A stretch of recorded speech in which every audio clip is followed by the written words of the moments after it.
আজকে দেখাবো কিছু আমের চারা, যে আমের চারা দিয়ে লক্ষ লক্ষ টাকা ইনকাম করা যায় কিভাবে। এই যে একটু দেখুন মনোযোগ দিয়ে, সবগুলি কিন্তু আমের চারা লাগানো হয়েছে। এই চারা কিন্তু বর্ষাকালে অর্থাৎ শ্রাবণ ভাদ্র আশ্বিন মাসে কিন্তু এই চারা দিয়ে কয়েক লক্ষ লক্ষ টাকা ইনকাম করা যায় এই চারা, আমের চারা বিক্রি করে।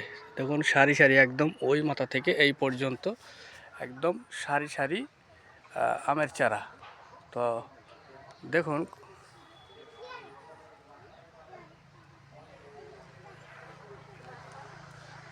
সব কিন্তু আমের চারা ভর্তি করা, আর এই আম চারা দিয়ে কিন্তু কয়েক লক্ষ লক্ষ টাকা সিজনে কিন্তু আমরা আয় করি।